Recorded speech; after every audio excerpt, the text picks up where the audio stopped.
I consider it an honor, and I'm extremely humbled to be among so many scientists, since my degree is in economics, and I don't consider that a science.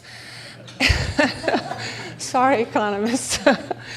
Well, it's a pretend science, but anyway, I'll give you that. And I want to thank Dr. Orient for finding me, and Jeremy for being so patient and making all the arrangements so timely to bring me here from Washington, D.C. And it's been a tremendous pleasure to be here, and I was really inspired today by all the presentations, and there will be quite a few articles coming soon, as soon as I get home and get some sleep. I was a college professor for 30 years, and I had to give up teaching, although now I have a much larger audience because I'm on radio all the time, sometimes on TV, and I speak. Most recently, I spoke in Switzerland. But I do have a larger audience, and one of the secret talents that I do have is that I can get in trouble in 5 or 6 different languages when I'm in Europe. And my husband trusts me so much that he even drives against the one-way street when I tell him it's okay. And he also puts premium gas in a diesel tank rental car. And of course, we ruined the car and we had to pay 300 euros to have it towed away, but that's okay. It was a nice experience. I came to the United States in 1978. I grew up in communist Romania, and I'm here because my daddy let his only child come to freedom. And unfortunately, he did not live to be at my graduation when, in 1989, he died a few months shy of Ceausescu's execution on Christmas '89. He was supposed to come to my PhD graduation, and he never made it. He died the day before. And he was a victim of communist goons. So it is because of that legacy that I am such a staunch anti-communist. And of course, I found Agenda 21, which is global communism. And I did not know much about Agenda 21. Obviously, I was blissfully unaware, but I was uncomfortable along the way, being in an academia dominated by Marxists. But I thought, well, maybe if I become a little more accommodating and if I can integrate a lot quicker, perhaps we won't have such differences of opinion at faculty meetings.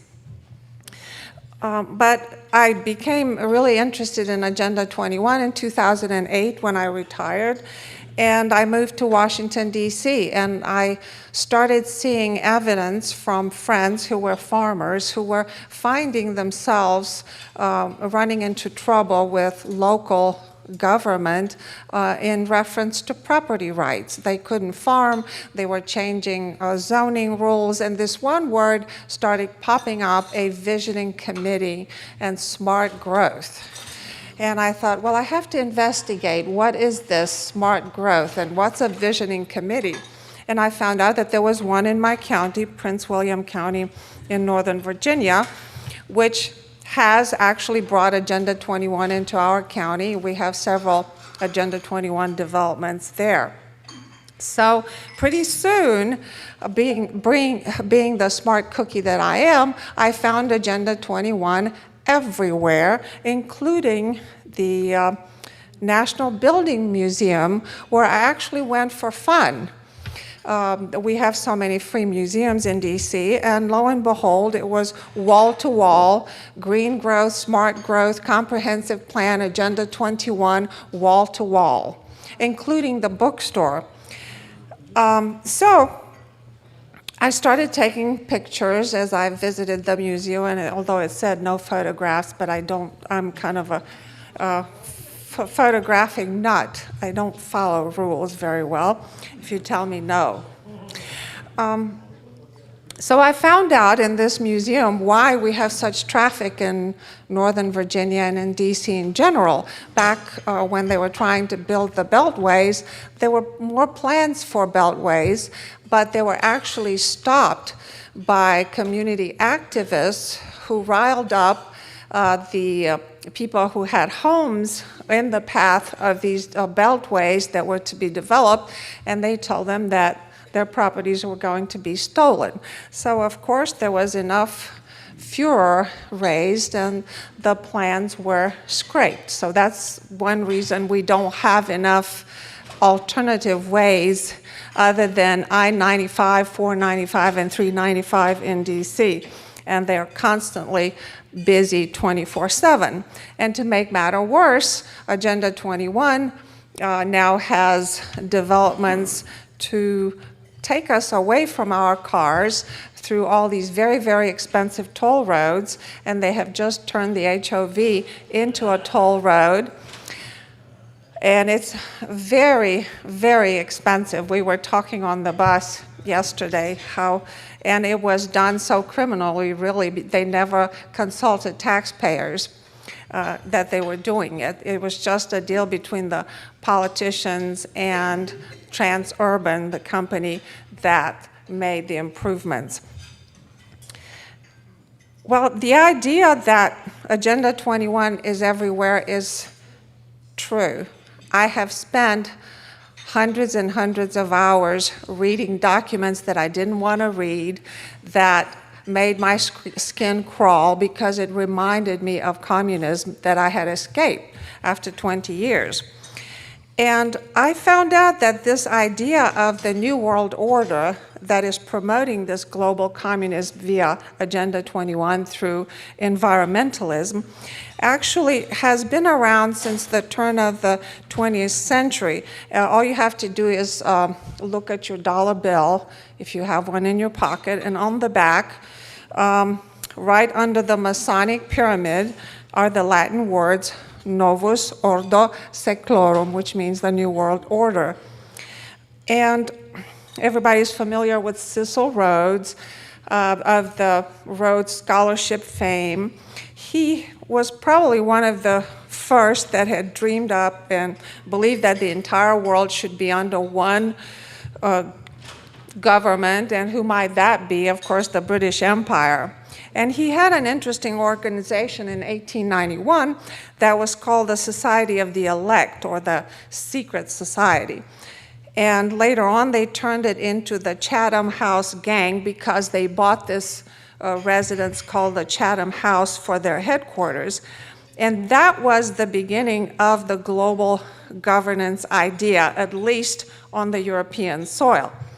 I'm not mentioning all the bankers, the Rockefellers, the Rothschilds, and so forth. Then there was an interesting guy named Colonel Edward Mandell House. He was Woodrow Wilson's advisor and chief negotiator for the Treaty of Versailles. He had a kind of following of like-minded individuals who formed a group that had a kind of a innocuous name, the Inquiry. This group met actually with the Chatham House Gang, and they decided to formalize their groups into the common goal of globalization of one world government. And the Chatham House Gang became what is today known as the Royal Institute for International Affairs, and the Inquiry Group in the United States became the Council on Foreign Relations, or CFR. President Roosevelt, about 2 weeks after Pearl Harbor, issued a, quote, Declaration of United Nations, which was the first time such a term was used in an American official document. And according to his son-in-law, Curtis B. Dell, he said, quote, most of his thoughts, meaning Roosevelt's, his political ammunition was carefully manufactured for him in advance by the CFR One World Money Group, end of quote. Of course, it didn't stop with this. A few decades later, in 1961, the United States introduced a program calling for all nations to transfer their military power to the UN. In other words, the UN would become the global entity. And that was kind of the first time that was decided, that the UN would become the government, the global government. In 1972, in Stockholm, Sweden, the Canadian Maurice Strong, he's still around, I think he lives in China now, became the director of the newly created UN Environmental Program, which took place at a UN conference on the environment in Stockholm. In 1976, in Vancouver, British Columbia, there was a conference on human settlements. And think about settlements, it kind of sounds benign to you, but to me, it sounds very Marxist, because when they settled us, they moved us from the country, they confiscating our land, and they moved us into concrete block apartments. And sometimes they thought that we might have too big of an apartment, they moved another family with us, and we had to share the bathroom and the kitchen.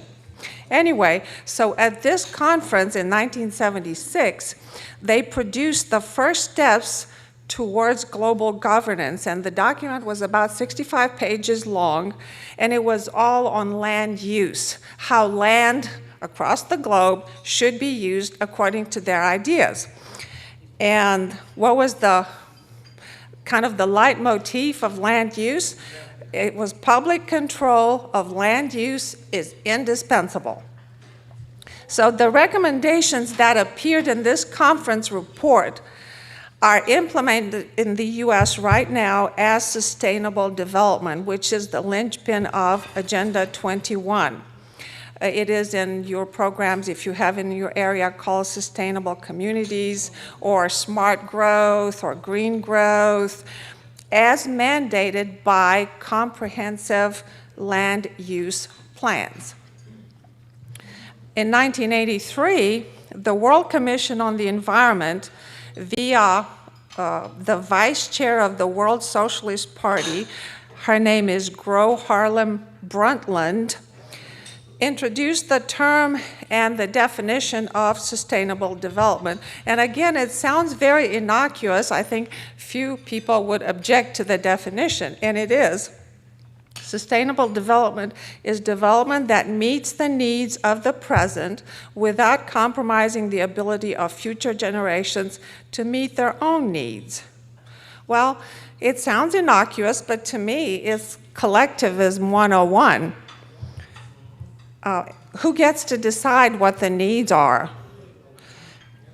And who gets to decide at what point you're compromising the ability of future generations, and what is the criteria you're going to use? In 1992, the UN Conference on Environment and Development, which was probably one of the largest conferences ever, it had 10,000 delegates and 30,000 NGOs, non-governmental organizations, in Rio, Brazil, and they produced 3 documents. One was UN Agenda 21. If you Google it, it's a kind of a yellow-looking book. It's got about almost 400 pages, 40 chapters, and it is a soft law, not a treaty. The Convention on Biological Diversity, which is a treaty, it has to be ratified, and it was. And the Framework Convention on Climate Change is also a treaty. How many people signed this document in '92? 178 countries, including the US. Our president at the time, George H.W. Bush, signed 2 of the 3 documents, but refused to sign the Convention on Biological Diversity because one of the stipulation, they had proprietary concerns about transfer of technology. It had to be done freely without any compensation, and that's just very uncapitalistic of them. UN Agenda 21 is a soft law document, was never ratified by Congress, but parts of it have been incorporated into other laws that were passed either because congressmen have not read the bills, imagine that, nor understood the huge ramifications and the full scope of Agenda 21. And this 40-chapter document limits the behavior and the freedoms not just of individuals like you and me, but companies as well, and it involves every facet of human life. They have not left anything out. I found a video dated October 2nd, 1982, from C-SPAN that shows discussion on the House floor about Agenda 21, in which both Democrats and Republicans are in favor of conforming fully to the recommendations of UN Agenda 21 document, in spite of the oath that they took to defend the US Constitution and our interests and the sovereignty of our country. And you can see a younger Nancy Pelosi actually introduced a bill to follow the 1992 Rio Earth Summit to conform to UN's Agenda 21, its local sustainable community practices, and to follow international law. And when I mentioned something like this in my book, I got a letter from President Bush's library saying that there's no such video where he promotes one world government, and I have the video. But anyway, I didn't argue with the lady. UN Agenda 21 makes suggestions and recommendations that are adapted into law at the state and local levels through, as I said, comprehensive land use plans, which are voted on and included by the Board of Supervisors into local zoning codes. Citizens do not understand its damaging ramifications to their private property and their ability to make a living farming, or to use their land, or grow food in their gardens, sell their fresh produce freely, and pretty much engage in agriculture. And I have a good friend in Virginia, Martha Bonetta, who bought a property about 8 years ago that's been sold as historical property because Stonewall Jackson was supposed to have bivouacked on the property, which was a lie. There's no historical document to pinpoint it exactly to her property, but because of that, she paid probably 2-3 times the value of the land, and it came with a conservation easement, and they gave her problems ever since, and we fought tooth and nail, and we passed 2 laws in Virginia, 2 Bonetta Bills 1 and 2, which give small farmers like her some protection from the intrusive local zoning people who just wanted to do sort of penny loafer farming, just have some beautiful grass, a few riding horses, and no growing of anything of vegetables or sheep or any animals that you might want on your property. And for 2 years, she could not use about 20 acres of her land, where her poor cows couldn't even go in the shade under the trees to escape from the heat. So it's happening, of course, on different scales across the country. The late Henry Lamb, who's been fighting Agenda 21 for years, and then there's Mr. DeWeese, Tom DeWeese, who is still fighting it through American Policy Center. He said that government control of land use is a fundamental principle of global governance. Well, what are the stated goals of Agenda 21? One that scares me is population redistribution according to resources. So that kind of reminds me of communism, because everything we did, we had to do it according to the prescription of the centralized government, whether it was to go get a job on the top of the mountain after college, because that's where the need was, from confiscating your home, confiscating your belongings, and deeming you bourgeois because you may have a few extra possessions or an extra house or an extra parcel of land. So this population redistribution according to resources just gave me the creeps. Government control of land use in order to achieve equitable distribution of resources. Again, that's Communism 101.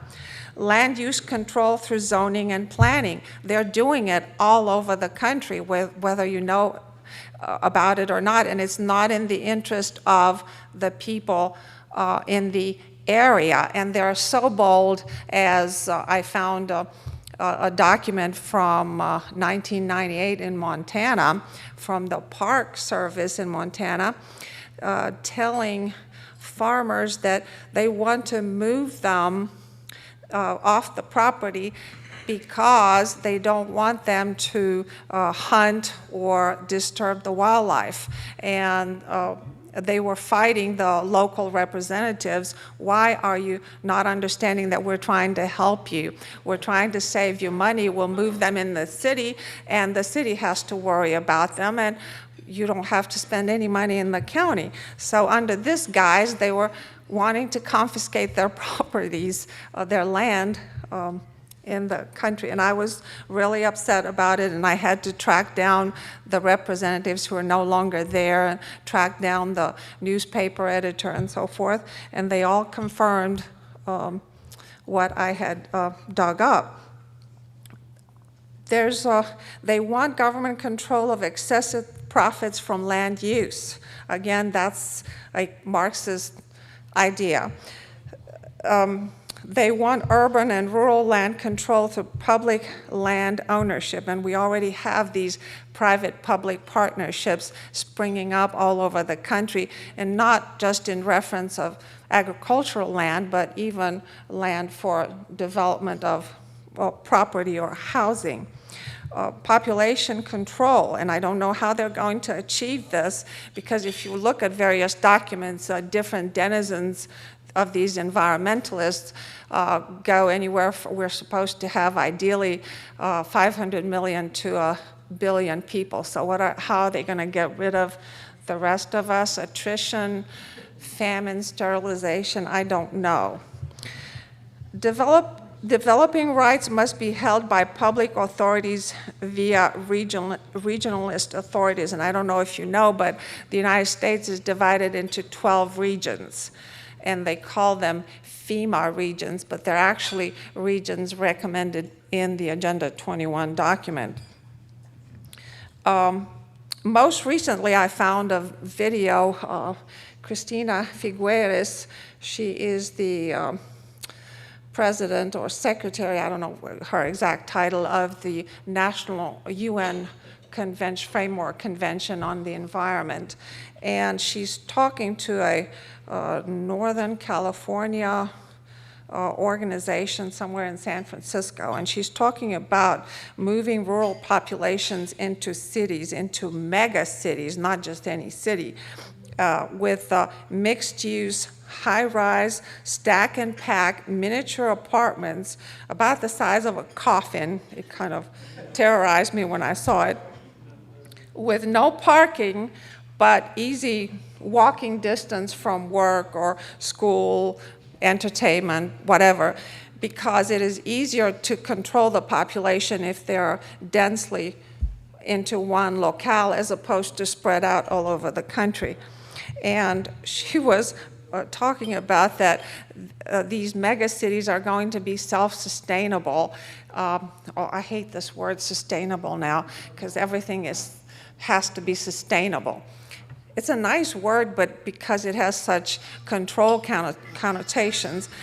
So she said that the buildings had to capture rainwater And with this rainwater, it would be enough for all the people living in these mega cities, and they would grow vegetables and food on terraces and on the roof. And the same terraces and roof would have solar panels. She didn't say anything about windmills. I think it was all solar panels. I don't know where they would put all this stuff and how they would produce all the food necessary and the water necessary for all the inhabitants on such a mega city. It would be actually a lot worse to bring so many people together in terms of pollution. Then they're talking about mass transit with a light rail and removing people from their cars by making roads too expensive via tolls and no parking garages. And they already have such apartments in California that are very, very small, and they don't even have elevators. People have to walk up and down the stairs. And I remember that because we lived on the 5th floor in Romania, and we didn't have an elevator. And we were all very thin because we were equally miserable, equally tired, equally hungry, but we were equal. When I take the now forcibly toll road on the HOV lanes that we paid with taxpayer dollars, I have to pay $27 to go 8 miles.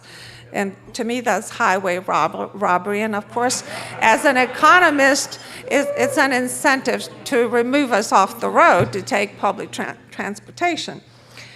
We're not there yet, as in Japan, where they kind of shove you into the metro cars. But I do remember in communism when they shoved us on buses like sardines, and sometimes there were holes on the floorboard of the bus, and we could get the fumes, going inside, and we could see the road running at 5 miles an hour, and it took forever to get wherever you wanted to go. As you know, currently, HUD is redrawing neighborhoods to make them more diverse because we're not diverse enough. In DC, we have about 225 different nationalities, and on my street is like the UN. I'm the only one who flies the American flag. Everybody else is flying their country's flag wherever they're from. It is now in Seattle, according to the Seattle Mayor Ed Murray, it is social injustice to own a single-family house. So they're trying to ban single-family zoning in Seattle, and that involves anybody who would have a 5,000 square foot lot. I was shocked about that, but not surprised. It is Seattle after all. But it's going to come probably to your neighborhoods later on. Oh yeah, I remember Ms. Figueres, who, by the way, has a degree from London School of Economics, very important degree. She delivered the speech to the World Affairs Council of Northern California. I don't know who runs that outfit, but it's somewhere in San Francisco. And she was touting at this speech that the world has reinvented itself. We have to reinvent government, and we pretty much have done that already. We're way on our way in the United States. We are reinventing government at different levels. She attempted to convince all the mayors in the world that these mega cities represent efficiency and prosperity for all. And my mouth was kind of dropping listening to this. I don't see the efficiency and I don't see the prosperity. All I see is oppression and control, oppression and control.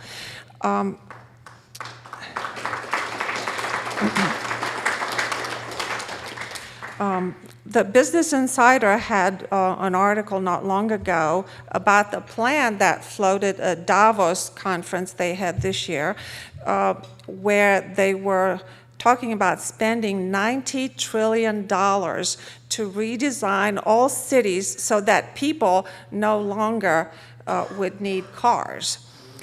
And she said, quote, in order to address climate change, is to build a complex framework, the purpose of which is to facilitate and accelerate the actions at all different levels of government, end of quote. What actions is she talking about? Oh, the sky's the limit, you name it. I suppose in a UN-dominated world, a global government would know best, right? So they would be able to pick and choose whatever actions they deem necessary because they know it all. I mean, I've lived under such a totalitarian system. Sustainable transportation and coffins are going to be stacked, I presume, by the millions in these mega cities. If you have time, Google this video and you'll be flabbergasted. How are you going to grow food on roofs and terraces? I'm trying to grow food in a garden, and the deer, the rabbits, everybody's eating my stuff. And I can't put enough fences because the HOA, another arm of your Agenda 21, is not letting us. My neighbor had to get permission from us in writing that they can build a deck onto their house. You don't think that's control? It is. I don't understand why Americans ever agreed to HOAs. And I don't buy that, oh, it just keeps up property values. How? Explain it to me economically, how the fact that George put pink flamingos in his yard that can be removed, how is that going to affect the value of my house? But anyway, that's another conversation. Figueres said, quote, "You will enjoy unlimited interaction and global cooperation," end of quote. Really? What kind of interaction? Whenever you water your plants and the water comes down onto my balcony, or how's that going to happen? And global cooperation, she said that the buildings will capture as much water needed for the food grown on roofs and terraces of the building, end of quote. I'm still not, I don't understand where this woman is coming from, and she's educated at the London School of Economics.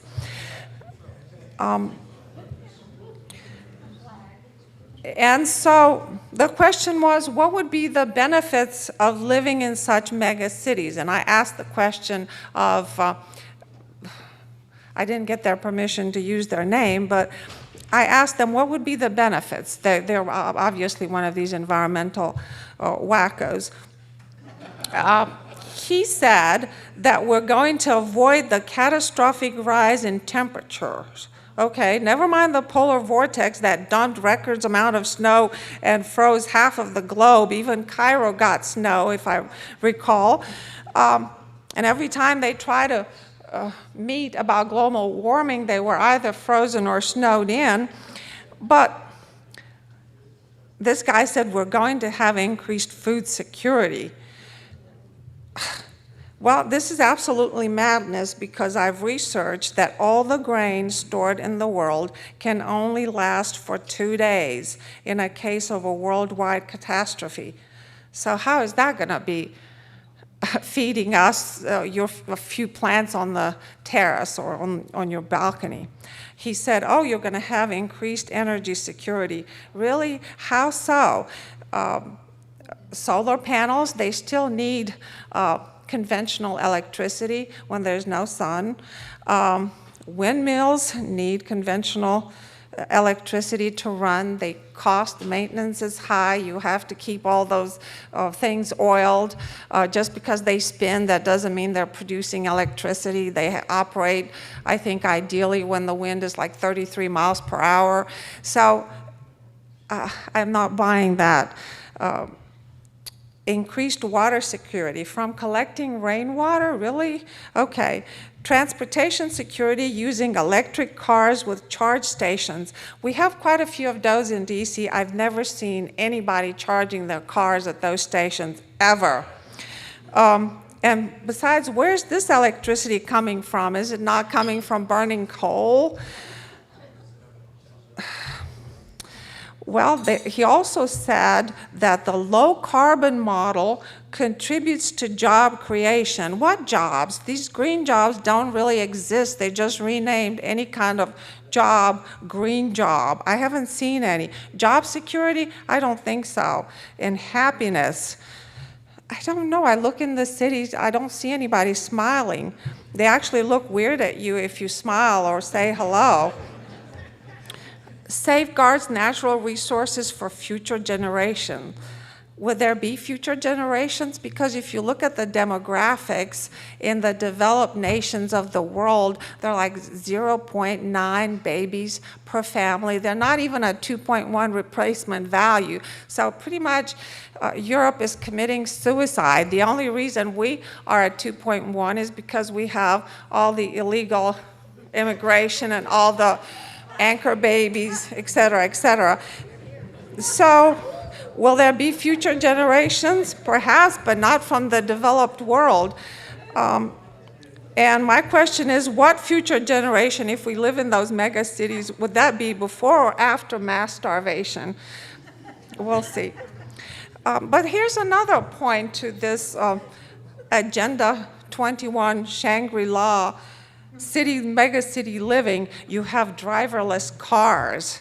Wow, there will be a black box in every vehicle, and I found out that the guy who suggested the idea of having black boxes in every vehicle is a former KGB, a Russian guy.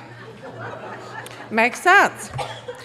Manipulation of humans who suddenly don't have to do anything. You just sit there and you're kind of compliant and drone-like, and you're shopping on your iPads. That was Christina Figueres' suggestion. Oh, you can go shopping on your iPads. I don't even want to shop now, much less on the iPad. So it's just another way to dumb down a person's education, because don't tell me just because you can manipulate technology and type really fast and know how to retrieve information, that makes you really smart. I don't think so. There are certain things that you can learn through memorization, experience, and hands-on, not going to Google and looking something up very quickly. I find that as technology has improved in the late 90s, the quality of students I've had declined. And their retention of information and comprehension and ability to read had declined as well. So, are we going to be able to produce all the electricity that we need in these mega cities just with their kumbaya renewables? I don't think so. Our economy is too large to have all this electricity. Yes, individually, perhaps you can produce it for your house, and as the prices of solar panels come down, I think it's a good idea to have solar panels on your house. There's nothing wrong with that idea. But for the economy, unless, of course, the TPP, the Trans-Pacific Partnership, which is also part of Agenda 21, goes through, is ratified, and in that case, we're going to become just a service economy. Whatever is left of our manufacturing is going to go away to all the other 11 signatories of TPP, and there you have it. We'll have just a service economy. So maybe we'll have enough electricity then because we won't be manufacturing anything. I mentioned earlier conservation easements. How many of you know what that is or have heard of it? Okay. They're also called conservation covenants or agricultural easement, and I actually researched the latest data from Ohio, all the acres, and they have quite an extensive conservation easement around in that area. They exist in all of the 50 states, or is it 57 states? I forgot to ask. Just kidding. 50 states, and it's basically a contract between a landowner and an NGO, a land trust, a non-governmental organization that receives matching funds from the government, and they buy the rights to tell you what to do on your property, either for 9 years, 10 years, or in perpetuity, depending how greedy you are or needy for money at the moment. And I don't know of many farmers who don't need money continuously. So when somebody offers you $500,000, you're going to take it, not thinking about down the road consequences. And sometimes they're pretty onerous because they come and inspect your property frequently to make sure that you are compliant with the terms of the contract, which are, by the way, secret. They're only known between the grantor and the grantee. And it runs with the land. So if you sell the land, the person who buys it, and that was the case of my friend, buys the conservation easement as well. And you have to abide by these rules. And I found that in the state of Ohio, for example, on page 18, the deed for the federal government of the conservation easement says, quote, to have and to hold the above described agricultural easement to the use, benefit, and behalf of the grantees and the United States and their successors and assigns forever, end of quote. How would you like to be that farmer who wants to leave their land to their children? The local sponsor or applicant that pays for the conservation easement contract can be a municipal corporation, or it can be a county or a township. It can be a soil and water conservation district, or it can be a charitable organization that applies for a matching grant on behalf of the farmer. The problem arises from the fact that soil and water now are taking the place of elected officials, or a charitable trust or an environmental trust are also not elected officials, so they become that shadow government, so to speak. They're just land brokers working for the state government as so-called sponsor. Well, that's a big problem, and I think farmers should think twice before they sign such a conservation easement. In the case of my friend Martha, and there's actually her YouTube video still up online, they came and demanded to inspect her closets. She had a barn where people got together and had parties, and there was stoves to cook, and there was a closet to put your muddy boots and whatever and clothes, and they wanted to inspect her closet. How intrusive. The environmental impact statements, and I read the one coming from Montana, it actually stated point blank that it had plans to manipulate human populations into rural areas, end of quote. And that was really scary. How many of you know of Dr. Kaufman Wallen's project map? You've seen it online? Yes? Okay, he developed it in accordance with Agenda 21, with the biological diversity, the NAFTA treaty, and other treaties. And if you look at it, it shows in various colors where human habitation will be allowed, where corridors of passage will be allowed, where the military bases will be allowed, and the areas where there will be no trespassing, no humans, nothing, it's all wildlife. And those areas are the largest part of the United States, so it's pretty scary. This man was very remarkable because he stopped the passage of the document an hour before by presenting this map they had developed. How many of you have heard of the law of the Sea Treaty, which is part of Agenda 21? Lots of people. The acronym is LOST, L-O-S-T.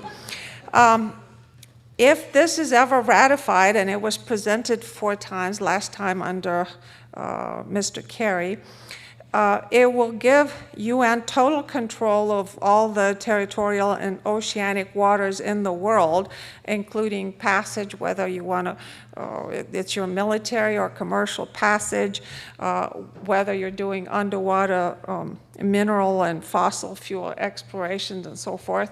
And of course, the UN would have their own bank, and everybody will have to give them a percentage of any kind of mineral rights or passage fees or whatever, and they would have a court that would settle all the disputes between countries, individual corporations, or individuals who might happen to sell their yacht in that area. And of course, they would also control all the straits passage through various straits. So can you imagine that? The implications are really scary.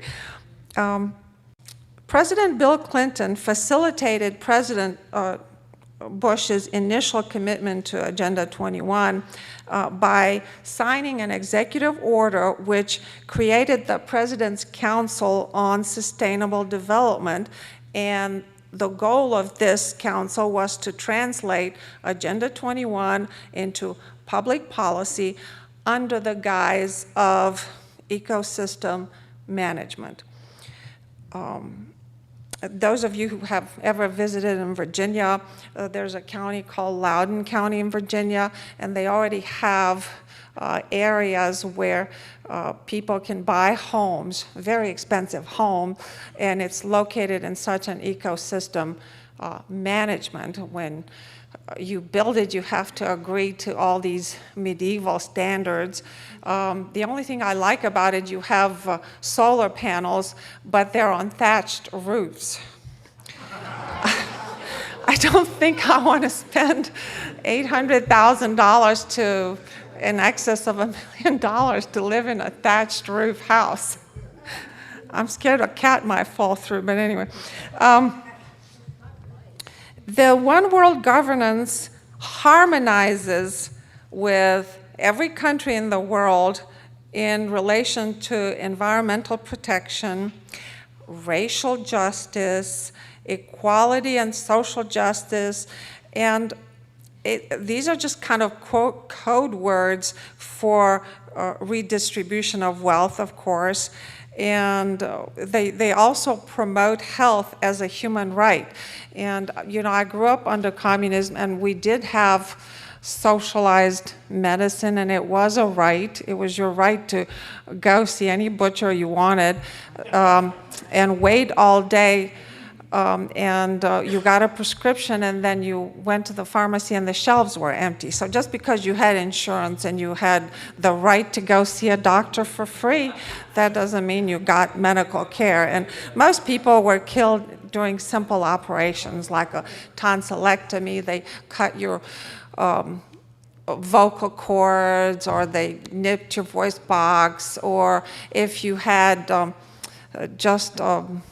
you know, other simple surgery that you take for granted here, you died, you gangrene because they clipped something, your colon or whatever. So a lot of people prayed a lot and paid lots of bribes and hoped for the best, and then they still died.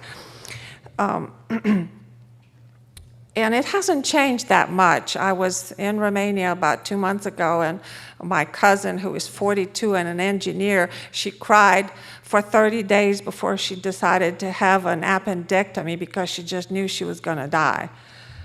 And I watched her pray all night the night before. She thought she was going to die. And so things haven't changed that much. And it cost her, let's see, everything was supposed to be free, but she bribed the doctor 1,000 euros. She bribed the nurse and the anesthetist. So she was about 3,000 euros shorter in the bank account after this free medicine.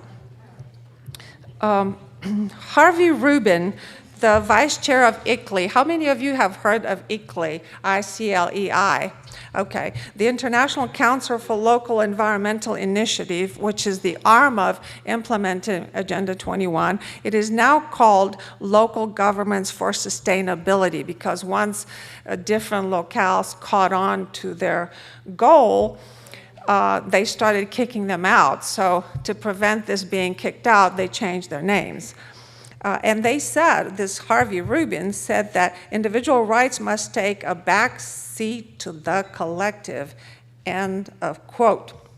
What are they supposed to control through this Agenda 21? Well, you name it: energy production, energy delivery, energy distribution, consumption via smart grids, smart meters, renewables. How many of you have smart meters in your home? Okay, well, we have an opt-out in Virginia, but some dopes in Maryland. They took $100 bribes, and they had those installed willingly about 6 or 7 years ago.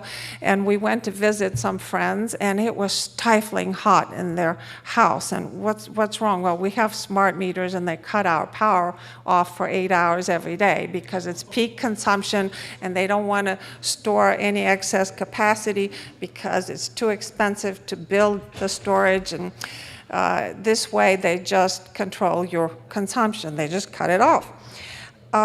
They're going to control your food growth and production via onerous FDA regulations.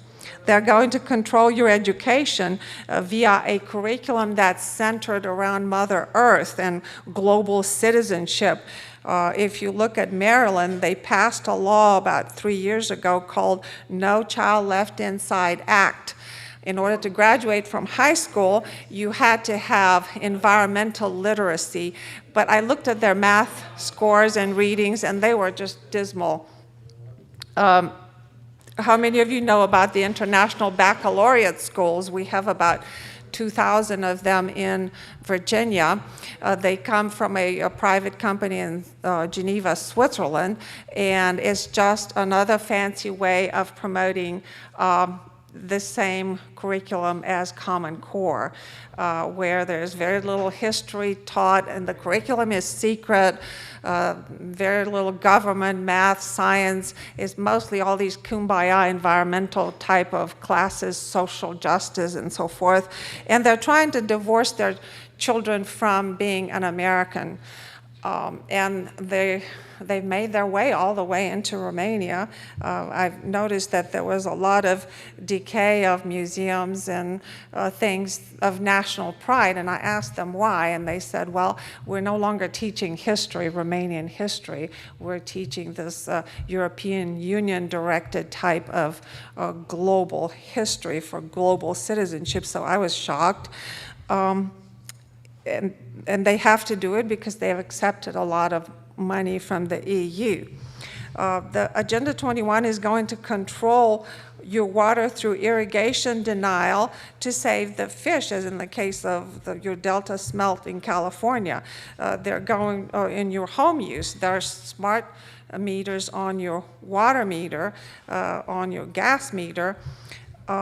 They're going to control your recreation activities, and they're already, or have destructed quite a few dams and reservoirs, and I noticed some of your reservoirs here in California were empty. Population control, I saw some quotes even by Jacques Cousteau that shocked me. God rest his soul. I used to worship him because I liked watching nature stuff, and he said, you know, that if we have to kill a few million, so be it, to save the planet. He talked about manageable levels of population control and who decides and how. And obviously you're familiar with various eugenicists and eugenic organizations in our country. No borders, no sovereignty. That's one of the tenets in Agenda 21. No national language and culture. You have just a multicultural hodgepodge. The longer distance will be done through light rail use, right? You will have mobility restrictions. When I was growing up, I don't think we went past 60 kilometers around where we were born our entire lives. If we did, we were extremely lucky. Either that or we were able to jump the border or swam across the Danube, whichever. Here are some things that Agenda 21 deems not sustainable. Well, pretty much everything that defines our Western civilization, private property, fossil fuels, consumerism, farming, irrigation, commercial agriculture, pesticides, herbicides, farmland, grazing your livestock, paved roads, golf courses, ski lodges, logging, dams, reservoirs, fences, power lines, suburban living, and the family unit. And I have seen in the Washington Compost a lot of, Washington Post, I've seen a lot of articles lately where they're saying that Americans no longer like to live in suburbia. They just want to live downtown where things are happening. And they just don't like to have a family anymore. They just like to live, you know, in interesting combinations. Really? And they're promoting these articles week after week, and it just nauseates me, but I have to read them so I can keep up with what the enemy is doing. According to my friend, late Henry Lamb, UNESCO, which is another tentacle of the United Nations, had taught seminars to teachers and disseminated curriculum materials that promoted the idea that nationalism was bad and had to be replaced with global citizenship. As a matter of fact, I went to my local high school to see some of these international baccalaureate textbooks for myself, and I was told that I couldn't unless I had a child enrolled in the program.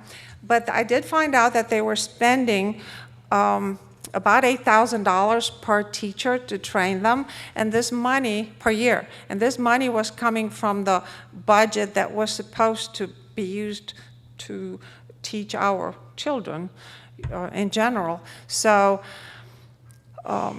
I was talking to my daughter the other day about that, and she was telling me how she had tutored a child who was involved in the Common Core curriculum, and she was not allowed to choose her literary piece to write a report on. She was told to go use some easy, cheesy contemporary writer because it would be easier to read. You're just not smart enough for Charlotte Bronte. You have to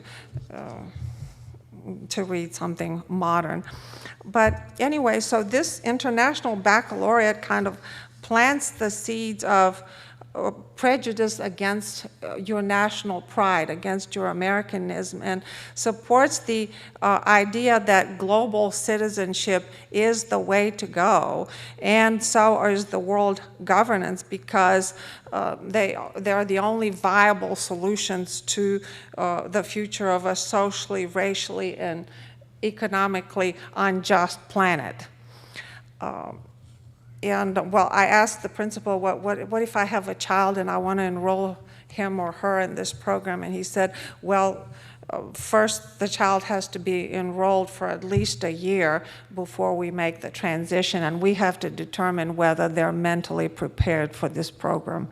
Really, it's very little math, very little science, no American government, no history, just European history, social justice, environmental curriculum, stuff like that. So I did find out some things from people who actually had their children in the program, and that's how we know the little information we know about them. And some high schools managed to vote them out because they ran out of money, simply. My daughter was joking that they were saved, both my daughters were saved in the South because it was this pre-Common Core, and she said, well, they were so poor in the South they couldn't afford to buy up-to-date books, so we were good. We were still taught from old books from 20 years ago. Because we were talking, how did you turn out, both of you turn out to be conservatives? Because my son kind of straddles the fence. He's only 25, his brain is not fully developed yet. Sorry. It's true. Isn't that physiologically true? They kind of stop developing at 25, am I right? Am I wrong? Okay, I'll correct myself next time. But the worst thing that a lot of people don't know, and I put it in my book on page 29, does it take, yeah, 29, I don't want to tell you wrong. There's an actual UN's Environmental Constitution for the World. The acronym is DICED, as in chopping, D-I-C-E-D. I love these acronyms. It's called, it stands for Draft International Covenant on Environment and Development. I read, yeah, covenant, don't you love that word? The version I read, which was issued on September 22nd, 2010, was written to control all development tied to the environment. As they say, the highest form of law for all human activity, end of quote. It has 79 articles, so it is like a constitution, and it was 242 pages. I told you I read a lot of garbage in order to learn about this Agenda 21. But in these 242 pages, there are 79 articles that take the sustainable development principles described in the Agenda 21 document, the 40 chapters, and transform them into global law, which supersedes all constitutions of the world, including the US Constitution. And if you think this is not serious, think again, because it's being implemented as we speak. Now, all signatory nations would become centrally planned socialist countries in which all decisions would be made within the framework of sustainable development of the 40-chapter document. And here's a quote. Agenda 21 proposes an array of actions which are intended to be implemented by every person on earth. It calls for specific changes in the activities of all people.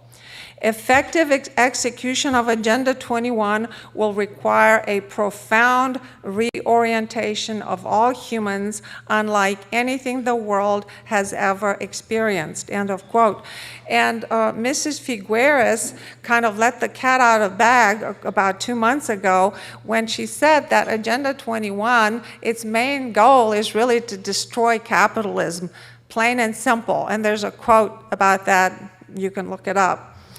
I mentioned earlier that President Bill Clinton issued an executive order number 12858 in 1995, which directed all the federal government to work with the state and local governments in a joint effort to, quote unquote, reinvent government using the guidelines in Agenda 21. And so now every town, county, and state now have a sustainable development plan in the works. And of course, also every federal agency has a sustainable development program or anything associated with the federal government that receives funds from the federal government. Even the Army has sustainable development plans. Sierra Club, Nature Conservancy, National Audubon Society, National Historical Preservation, Scenic America receive millions of dollars from the federal government to fund cleverly designed schemes to stop land development, shutting down land and roads to human use, to hunting, to building, to access and to acquire more land and national heritage sites around the country. You saw when we were at the Jet Propulsion Lab that it is a historic site. Since 1985, there was a little sign close to the floor on a door. That's just, it's not just to preserve its historical significance, but you can, essentially you can't do anything to the land, and it falls under UNESCO guidance.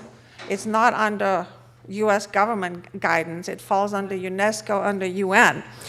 I'll give you another example of this conservation gone amok heritage site. There are 15 counties in Virginia that are preserved for music. It's called Virginia's Historic Music Trail. Why do you need 15 counties? Because they already have these auditoriums where you can go and play bluegrass all you want all day long. The entire city of Baltimore is preserved. Okay, they can have it. The entire state of Tennessee, Florida, Colorado, Iowa, West Virginia, most of Virginia, just to name a few. J. Gary Lawrence, advisor to President Clinton's Council on Sustainable Development, said, quote, participating in a UN-advocated planning process would very likely bring out many of the conspiracy-fixated groups and individuals in our society. This segment of our society who fear one world government and a UN invasion of the United States through which individual freedom would be stripped away, would actively work to defeat any elected officials who joined the conspiracy by undertaking Agenda 21. So we call our process something else, such as comprehensive planning, growth management, or smart growth, end of quote. So, well, I have been called many times that I had a tinfoil hat. Well, I'm sorry, if you had time to read all the garbage I read, you'd have a tinfoil hat as well. Even Pope Francis, sorry Catholics, delivered his encyclical on climate change, and I read it in Italian because I do speak Italian fluently, and I found many similar quotes in his, probably 2/3 of his speech, that were lifted from Agenda 21, and some of them were changed slightly. Now, towards the end, he had a couple or maybe 3 prayers, so that gave it kind of a religious connotation. But having His Holiness support the goals of the climate change industry kind of gives the entire agenda a new and very powerful facade. And he is coming to address Congress. Why? Whatever happened to that divorce between church and state? I found Agenda 21 in many other places, and they are in my book. Now, if you take into account the complexity of Agenda 21 and the encroachment around the globe, it will kind of take a miracle to dismantle it. I found Agenda 21 in Romania. I was in this really dilapidated building that we used to live in, and they had a brand new bank of smart meters. There were about 17 of them on the wall. And everybody in the building complained of arthritis, and they had tinnitus, and they had burning on the surface of their skin, and they couldn't sleep. They had insomnia, they had tachycardia, and they all had the same symptoms, and they were all treated by the same doctor, and nobody knew why they're so sick. And after I interviewed several people in the building, it kind of coincided their symptoms with the placement of these smart meters. So I told them to buy some copper plates to kind of protect themselves a little bit. I don't know. I'll have to find out if it worked on my next visit. So Agenda 21 is everywhere. I'm not sure that we can extricate ourselves from it because it's so far gone. It might need God's miracle. God's miracle. Let's pray for that. Questions? Thank you. Number one, I'm sorry we were making a lot of noise, only because we were cheering you the whole way. Everything was so consonant with what we agreed with that we couldn't help ourselves, and I apologize for that because we didn't want to interrupt you, but your speech you guys was great. had a beer or two too many. No, martinis. But listen, everything. Let me tell you about just the last point you made was about the Pope and his encyclical Laudato Si. He has an advisor. I just want to agree with you about this, named Hans Schellenhuber, and he has publicly proposed the gross transformation, the grand transformation of humanity into a one-world government. This was in Der Spiegel and other Zeitschrift magazines and so forth. Publicly pronounce these kind of things, and his fingerprints are on the encyclical, as you mentioned. He mentioned these very things. And the Pontifical Academy of Science and Social Sciences just had a conference where they had all these world mayors and the Governor Jerry Brown of California and so forth, right, where they endorsed publicly. You sound like a crazy conspiracy theorist when you talk about it, just as you said. But they endorsed the United Nations the Sustainable Development Procedures. And the very first thing that they say is to implement Agenda 21.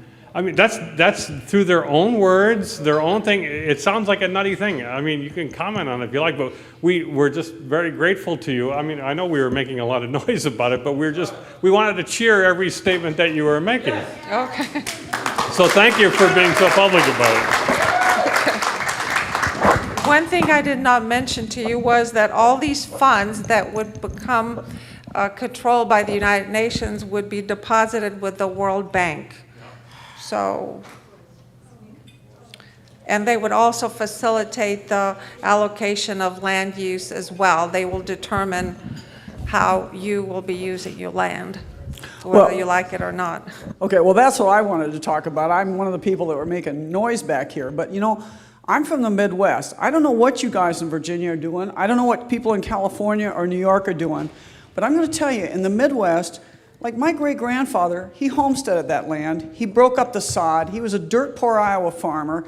And we're not giving up our land. We're all armed. And somebody from the London School of Economics can come all she wants to. We are not, exactly, Mullen lobby. We're all armed and we're not giving up our land. And this whole, you know, they say in the military that the first shot of a war, the plans all go out the window. Okay, these idiots in Washington, D.C. and the London School of Economics can talk all the shit they want to, and I'm sorry to use this word, but that's what it is. They don't know where their calories come from. They don't know where their food comes from. You do. You're from Romania. You know what this is about. You know, farmers have a different perspective on things. We know where our food comes from, and we're not giving up our land. So yeah, they might win, but we're not going to go down easy. And I'm just going to let you know that the revolution, if it doesn't start in Virginia, it's going to start in Iowa and the Midwest. End of story. Because we know about Agenda 21, and everybody, I don't care, everybody with a high school education in Iowa knows about Agenda 21, and what you said is so profound. I mean, it was just so hard listening to it because everything you said was so right. But you know what? It's just not going to work because ultimately freedom prevails, and I believe in that. Yeah. Hoorah. She's not always like this. Sometimes she gets really excited. But I wanted to share a thought with you. When that scribe from the Compost wrote whatever he wrote, I would have considered a ring of truth in it if he said that Americans don't want to be free anymore. And well, that's the problem, I think. But I would like to also add that the virtues of giving, which are at the root of this whole collectivist, socialist, communist thing, are not virtues if there is no freedom to do it or not do it. And that is a very strong logical axiom to me. They want us to give up freedom under the guise of giving to those who need. What's wrong with this picture, logically? Sorry, that's... Well, most people are not voluntarily altruistic, and they just don't like supporting someone who sits down and does nothing all day long. Yeah, I'll tell you, under communism, they pretended to pay us and we pretended to work. That's how well it worked. And we did involuntary volunteer work. You know. Several years ago, I read a book by a fellow named Michael Parenti. It was a required book in some sections of a required course in the university. I read the entire book and realized that there was only one error in the whole book. I read very few books that I could say that. The problem was that every last sentence in that book was based on that error. The book was talking about the moral advantages of socialism versus the evils of capitalism. The idea in this book is very, very simple and very crucial. And it's a very simple idea that as a moral ideal in all economic exchanges, both parties should receive equal value. Now, certainly you don't want one party to gain, the other one to lose. What you get under freedom is if there's going to be a deal, both parties expect to gain. You give up what you value less to get what you value more, but that's true of both parties. This, because I happened to read this book and find out it was all based on this, I realized this is the taproot of all leftist ideology. You're not going to convince the hardcore leftists. You don't have to. You have to keep them from infecting everybody else. It's this simple. The private sector is based on, I'll do something good for you if you'll do something good for me. Now, what's a corollary of the idea that both parties should come out equal? There will never be a Henry Ford or a Bill Gates or a Steve Jobs. In other words, no matter how much you exchange, you should wind up equal. So all you rich boys around here are evil. Now, this is a subtle thing, but this is where you get the hate the rich business. This is where you get social justice. But if you think about it as both parties gain, the way you become rich if you're not working, an advantage of the government or you're not engaging in theft, is by doing favors for other people. And of course, they did a favor for you. So the more favors you do, the richer you get. I did fairly well. Bill Gates, that's so-and-so, did much better. But he interacted with billions of people. I did not. This question of equal exchange is at the heart of all their ideas. Look at everything you see from them and trace it back, reverse engineer it, and it will wind up there, usually. Thank you. Just a quick question on, about 40 years ago, this fellow by the name of Paul Ehrlich came around, and we still hear his idiotic ideas. None of this ZPG or any of the things he predicted. Where does he fit into this proposed Agenda 21 and all that other stuff? Oh, he's a big supporter of Agenda 21, of population control, eugenics, you name it. He's out there. Yeah. And I think he's still around here in California at Stanford, I believe. I just want everybody to know that, in a few days probably, the EPA's Clean Power Plan will be their final regulation recommendation is going to be released. Rumor is it'll be worse than the proposed regulation. And I'm from Arizona, and Arizona got hit with a 52% reduction in carbon dioxide emissions, and we have only about 30% coal-fired generation. The rest is nuclear and gas. Some states have 90% or 95% coal-fired generation. We got slammed, and there's no way, physically, any way, scientifically, you can make it work in Arizona unless you close every plant. Well, I belong to a rural electric cooperative. That's all we have for power in all the rural outreaches of Arizona is one power plant down in Wilcox, Arizona. Things are heavy. Some states have said they're going to opt out. They're not going to do it. We're trying to comply because the federal implementation plans are worse than the state ones usually. And so things are happening, and they're happening really fast in this nation. And by the way, since you live in Washington, D.C., did you know that the whole Capitol Hill complex is powered by a coal-fired generator? Yeah. I may be one of the few people in this room who's lived during a period of subsistence farming. I'm 85. I lived in western North Carolina, which was kind of backward. And I want to address this one issue you mentioned about people are going to a big apartment complex in one of these mega cities is going to grow enough food to sustain themselves. That's a pipe dream. That's a fantasy. I mean, the people I knew that raised their vegetables in a huge garden that was almost as big as this room, because you had to have, for the winter time, you had to have your root crops. You had to have beets and carrots and potatoes, of course, lots of potatoes, and the rest of the food for the summertime.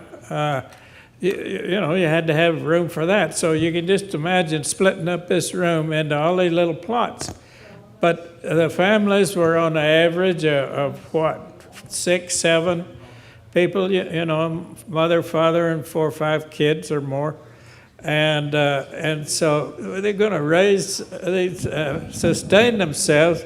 They'd get a few tomatoes for 1 or 2 days a year, and then where does the solar panels go? That's true. All right, thank you very much, Dr. Johnson. Thank you. Thank you for having me.